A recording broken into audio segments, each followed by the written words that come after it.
ही तो मुझे अपने डोले को 30 इंच का करना है। अरे सूरज भाई, 30 इंच की तो मेरी कमर है। और अगर 30 इंच का डोला बना लोगे तो खाना खाने के लिए हाथ मुंह तक ही नहीं जा पाएगा। वो सब मैं बाद में देखूंगा। लाओ जल्दी मेरा चिकन फ्राई ले आओ। ठीक है, अभी लाया। दुकानदार जाता है और एक बड़े से बर्तन में ढेर सारा चिकन लाता है। ये देखकर नमन, अरे भाई, तुम्हारे और दोस्त भी आ रहे हैं क्या, जो इतना सारा चिकन ले लिया है? अरे नहीं नहीं, ये तो मेरा अकेले का खाना है। लगता है तुम इस गांव में नए आए हो। हाँ, मैं इस गांव में नया आया हूँ। ओह अच्छा, मैं तो खाने के ऊपर फूड चैलेंज गेम भी खेलता हूँ। आज तक मुझे कोई हरा नहीं पाया है। नमन मन ही मन सोचता है, अगर मैं सिर्फ फूड के लिए चैलेंज करूं तो शायद मैं इससे जीत सकता हूं और मेरा कुछ फायदा हो सकता है। अच्छा, तो ऐसी बात है क्या? मैं तुम्हें चुनौती देता हूं। मैं तुम्हें खाने में आसानी से हरा दूंगा। जितना तुम खाओगे उससे ज्यादा ही खाकर दिखाऊंगा। क्या कहा? तुम तुम मुझे चुनौती दे रहे हो, वो भी खाने में? अरे अपना साइज देखा है क्या? तुम्हारे पेट से बड़ा तो मेरा सर है। हो, मैं तुम्हें खाने में हरा दूंगा। ठीक है, तो कल इसी टाइम होटल पर आ जाओ। तुम्हें भी देख लेता हूँ कितने बड़े तेज मारखा हो तुम। ठीक है, लेकिन मेरी कुछ शर्त है। ठीक है, बताओ क्या शर्त है तुम्हारी? अरे, अगर मैं जीत गया तो तुम्हें मुझे रहने के लिए एक घर देना होगा और खाने के बीच में हम ब्रेक भी ले सकते हैं। ठीक है, तुम्हारी दोनों शर्तें मुझे मंजूर है। मेरे यहाँ कई मकान हैं, उसमें से एक तुम्हें दे दूंगा। लेकिन अगर तुम हार गए तो? अगर मैं हार गया तो मैं तुम्हें अपने गांव की जमीन गिफ्ट में दे दूंगा। ठीक है, तो कल मिलते हैं। अगली सुबह सूरज और नमन दोनों उसी दुकान में मिलते हैं। आ गए हारने के लिए? वो अभी पता चल ही जाएगा कि कौन हारेगा और कौन जीतेगा। अरे भैया, जरा हम दोनों के लिए चिकन लेग पीस लगा दो, बढ़िया चटपटा फ्राई करके। दुकानदार दो बड़े बड़े बर्तन में खूब सारे फ्राई लेग पीस लेकर आता है। ये लो, गर्मा गर्म चिकन लेग पीस, मसाला, चटनी और प्याज के साथ। दोनों चिकन खाना शुरू करते हैं। खाते खाते दोनों का पेट फूल जाता है। तभी अचानक नमन बोल पड़ता है, 1 मिनट रुको, मुझे बड़ी जोर का टॉयलेट आ रहा है। मैं अभी करके आता हूँ, तब तक तुम वेट करो। ठीक है, जाओ जल्दी आना। नमन टॉयलेट करके आता है। उसका पेट बिल्कुल पिचका हुआ था। अरे तुम्हारा पेट एकदम पतला कैसे हो गया? अरे भाई, अभी अभी बाथरूम में हक कर आ रहा हूँ, तो पतला तो हो ही जाएगा ना। ना मानो तो बाथरूम में जाकर देख लो। हाँ ठीक है, चलो खाते हैं। दोनों फिर से खाने लगते हैं। इस बार नमन बहुत तेजी से खा रहा था, जबकि सूरज अब खाते खाते थक चुका था। अरे मेरा तो पेट भर गया है, अब मुझसे नहीं खाया जाता, मैं हार मानता हूँ। नमन प्लेट का सारा लेग पीस खा लेता है। मैं जीत गया और शर्त के हिसाब से तुम्हें अब मुझे रहने के लिए एक घर देना होगा। ठीक है, शर्त के मुताबिक मैं अपना एक घर तुम्हें दे देता हूँ। ये कहकर सूरज वहाँ से चला जाता है। दुकानदार, अरे भैया, तुमने उस पहलवान को हरा दिया, यकीन नहीं होता। आखिर इसका राज क्या है? उसकी बात सुनकर नमन अपने जुड़वा भाई अमन को आवाज देता है, ये मेरा जुड़वा भाई अमन है। जब खाते खाते मेरा पेट भर गया था तो मैं बहाना बनाकर बाथरूम गया और अपनी जगह अपने जुड़वा भाई अमन को भेज दिया और वो सारा लेग पीस खा गया और इस तरह मैंने उस सूरज को हरा दिया। इतना कहकर नमन और अमन खुशी खुशी वहां से चले गए। मैजिकल हैन। उत्तर प्रदेश के गांव में अब्दुल नाम का एक मेहनती इंसान रहता था जो ऑमलेट बेचकर अपना घर चलाता था। उसकी एक रजिया नाम की लड़की थी जिसका सपना था डॉक्टर बनने का और वो उसके लिए दिन रात मेहनत करती थी। वो जब भी अपने पापा का हाथ बटाने आती तो उसके पिताजी मना कर देते। नहीं बेटी, तुम ये ऑमलेट मत बनाओ, तुम्हें तो बड़े होकर डॉक्टर बनना है। ठीक है पिताजी, लेकिन जिस दिन मैं डॉक्टर बन जाऊंगी आपको काम नहीं करने दूंगी, आप बस आराम करना। पर एक दिन कुछ ऐसा हुआ कि रजिया के डॉक्टर बनने का सपना टूट सा गया। रजिया के पिता का एक्सीडेंट हो गया और डॉक्टर ने उन्हें 2 साल तक बिस्तर से उठने के लिए मना कर दिया। रजिया को ऑमलेट बनाना आता ही नहीं था, ना ही वो ठेला लगा सकती थी, इसीलिए वो जंगल जाकर लकड़ियां बिनकर लाती और उन्हें शहर में बेचकर अपने परिवार का पेट पालती। उसकी पढ़ाई भी पूरी तरह छूट गई। एक बार जब वो लकड़ियां बिनने पास के जंगल गई तो उसे किसी के रोने की आवाज आई। मुझे बचाओ, मुझे बचाओ, बचाओ मुझे। रजिया दौड़कर उस आवाज की ओर गई। उसने देखा एक अजीब सी दिखने वाली बूढ़ी औरत रो रही थी। उसके पूरे शरीर पर घाव और फोड़े थे। उसने जाकर उससे पूछा, माँ जी, आपको क्या हुआ है? मुझे एक बहुत खतरनाक बीमारी है जिस वजह से मेरा शरीर धीरे धीरे गल रहा है। अगर पास वाली पवित्र नदी से पानी लाकर मुझ पर छिड़का जाए तो मैं ठीक हो जाऊंगी, लेकिन एक शर्त है। कैसी शर्त माँ जी? मैं तो उस पानी से ठीक हो जाऊंगी, लेकिन मुझको ठीक करने वाले इंसान को ये बीमारी हो जाएगी। रजिया ने कुछ सोचा और कहा, कोई बात नहीं, मैं आपको यूं दर्द में नहीं देख सकती। आप मेरी दादी की उम्र की हो, मैं आपकी बीमारी लेने को तैयार हूँ। इतना कहकर वो जाने लगी, लेकिन तभी उस बूढ़ी औरत ने उसे रोका और वो औरत एक खूबसूरत परी में बदल गई और रजिया से बोली, मैं तो बस तुम्हारी परीक्षा ले रही थी। आज तक तुम जैसा भला इंसान मैंने कभी नहीं देखा जो दूसरों का दर्द और बीमारी अपने ऊपर ले।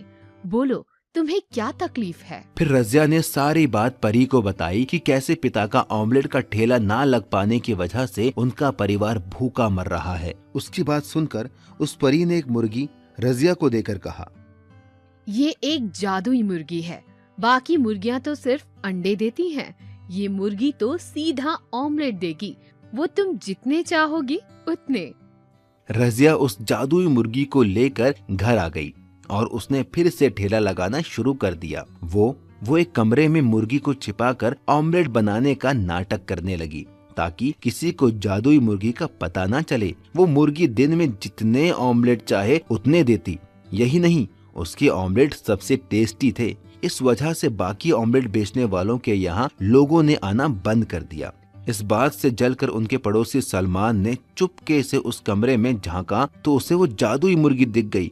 उसके मन में लालच आ गया और वो मुर्गी चुराकर घर ले आया। अब मैं भी इस जादुई मुर्गी से ऑमलेट बनाकर बेचूंगा और अमीर बन जाऊंगा। चल मुर्गी, वैसा ही टेस्टी ऑमलेट दे और मुझे अमीर बना दे। लेकिन उस जादुई मुर्गी ने बदले में उसे इतना कड़वा और बदबूदार ऑमलेट दिया जिसे खाकर लोगों ने उल्टी के साथ ही लालची सलमान की पिटाई लगा दी और वो जादुई मुर्गी वापस रजिया के घर चली गई। रजिया फिर से जादुई मुर्गी का ऑमलेट बेचकर पैसे कमाने लगी और एक दिन डॉक्टर बन गई। उसके पिता अब्दुल भी ठीक हो गए। इसके बाद रजिया ने उस मुर्गी को जाने की इजाजत दे दी क्योंकि अब वो मेहनत करके पैसा कमा सकती थी। Underground food challenge. एक गांव में एक हुक्कू नाम का आदमी रहता था। वो देखने में हट्टा कट्टा मोटा तगड़ा था। हुक्कू बहुत ज्यादा खाने का शौकीन था। हुक्कू अपने खाने की वजह से पूरे गांव में मशहूर था। वो लोगों के साथ तरह तरह के फूड चैलेंज करता था और जीतता भी था। हुक्कू ने एक कुत्ता भी पाला हुआ था। वो जिस भी फूड चैलेंज में जाता अपने कुत्ते को साथ लेकर जाता। उसी गांव में सोनू नाम का एक आदमी अपनी बीवी कविता के साथ रहता था। सोनू एक गरीब आदमी था लेकिन वो अक्लमंद था। एक दिन हुक्कू ढाबे पर बैठकर चाय पी रहा था। तभी वहां सोनू आता है और वो एक कप चाय लेकर पीने लगता है। अरे तुम तो वही हो ना जो लोगों के साथ तरह तरह के फूड चैलेंज रखता है। हाँ, तुमने सही पहचाना, मेरा नाम हुक्कू है। हम जैसों को तो पेट भरने के लिए पैसे कमाने पड़ते हैं, लेकिन तुम तो अपना पेट भरने के साथ पैसे कमाते हो। बढ़िया काम है। मेरे जितना खाना खाना बच्चों का खेल नहीं है।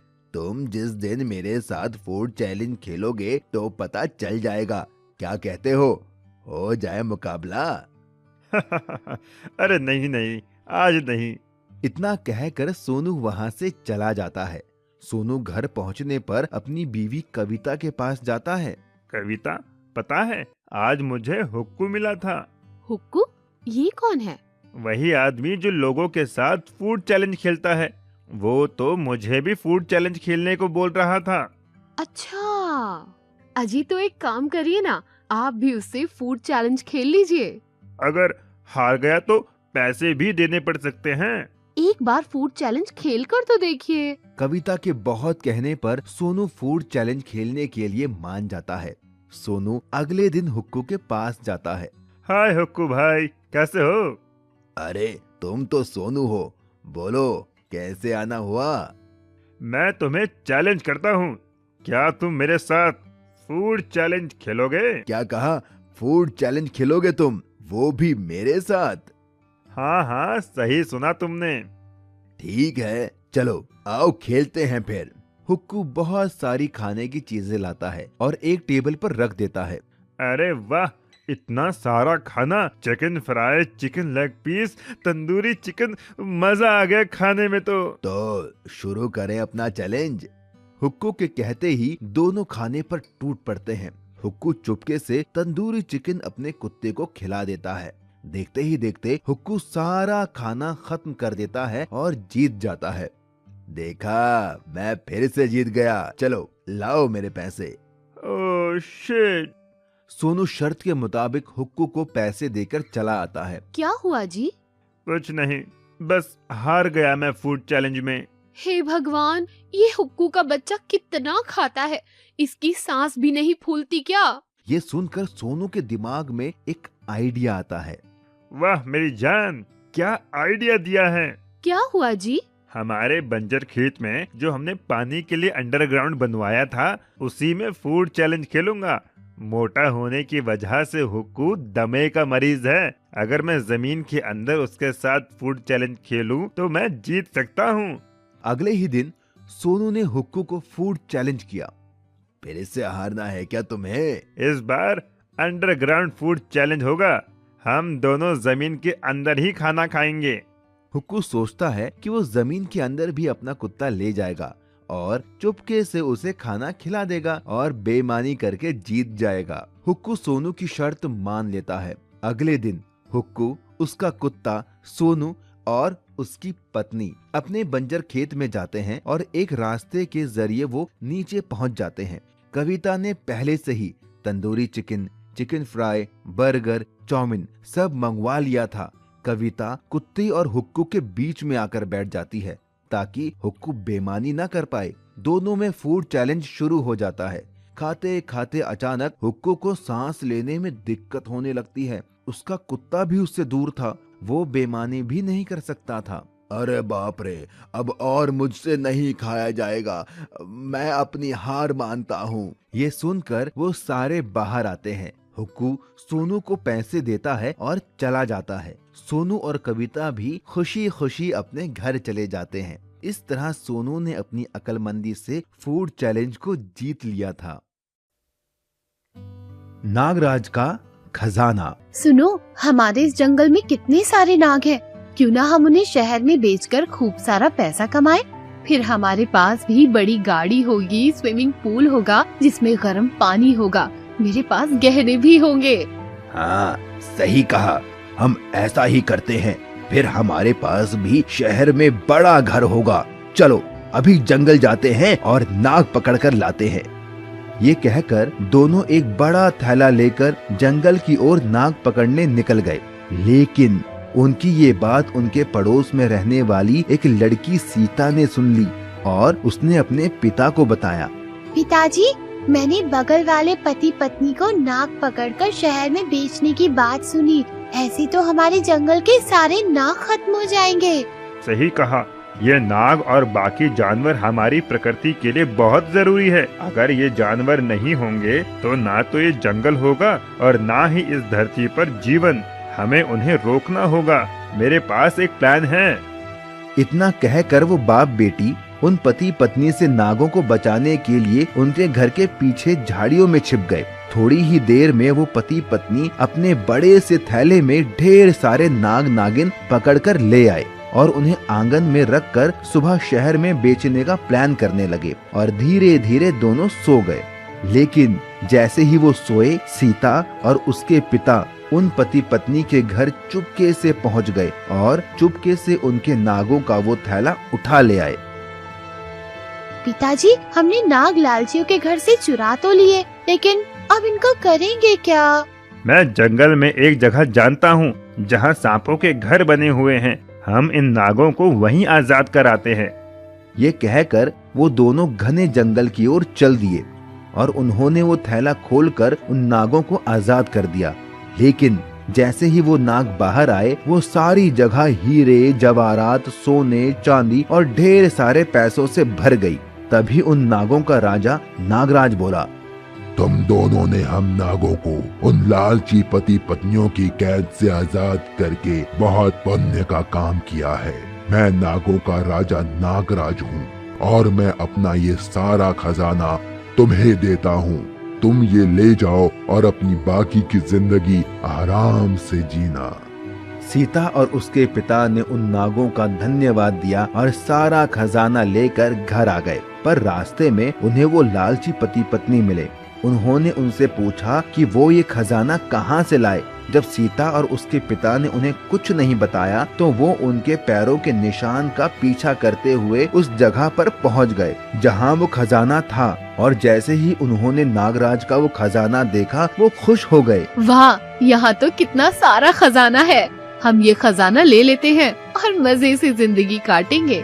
हाँ, चलो ये खजाना ले चलते हैं। लेकिन वो नहीं जानते थे कि नागराज ने उन्हें फंसाने के लिए ये जाल बिछाया था। जैसे ही उन लालची पति पत्नी ने वो खजाना छुआ, वो खजाना गायब हो गया और वहाँ वो सारे नाग आ गए जिन्हें उन्होंने पकड़ा था और सब ने उन्हें अपना बदला लेने के लिए डस लिया और उन्हें उनके पापों की सजा मिल गई। तभी कहते हैं, लालच करना बुरी बात है और किसी की मदद करना अच्छी बात है। Underground food challenge. एक गांव में एक हुक्कू नाम का आदमी रहता था। वो देखने में हट्टा कट्टा मोटा तगड़ा था। हुक्कू बहुत ज्यादा खाने का शौकीन था। हुक्कू अपने खाने की वजह से पूरे गांव में मशहूर था। वो लोगों के साथ तरह तरह के फूड चैलेंज करता था और जीतता भी था। हुक्कू ने एक कुत्ता भी पाला हुआ था। वो जिस भी फूड चैलेंज में जाता, अपने कुत्ते को साथ लेकर जाता। उसी गांव में सोनू नाम का एक आदमी अपनी बीवी कविता के साथ रहता था। सोनू एक गरीब आदमी था, लेकिन वो अक्लमंद था। एक दिन हुक्कू ढाबे पर बैठकर चाय पी रहा था। तभी वहाँ सोनू आता है और वो एक कप चाय लेकर पीने लगता है। अरे, तुम तो वही हो ना जो लोगों के साथ तरह तरह के फूड चैलेंज रखता है? हाँ, तुमने सही पहचाना। मेरा नाम हुक्कू है। हम जैसों को तो पेट भरने के लिए पैसे कमाने पड़ते हैं, लेकिन तुम तो अपना पेट भरने के साथ पैसे कमाते हो। बढ़िया काम है। मेरे जितना खाना खाना बच्चों का खेल नहीं है। तुम जिस दिन मेरे साथ फूड चैलेंज खेलोगे तो पता चल जाएगा। क्या कहते हो जाए मुकाबला? अरे नहीं नहीं, आज नहीं। इतना कहकर सोनू वहाँ से चला जाता है। सोनू घर पहुँचने पर अपनी बीवी कविता के पास जाता है। कविता, पता है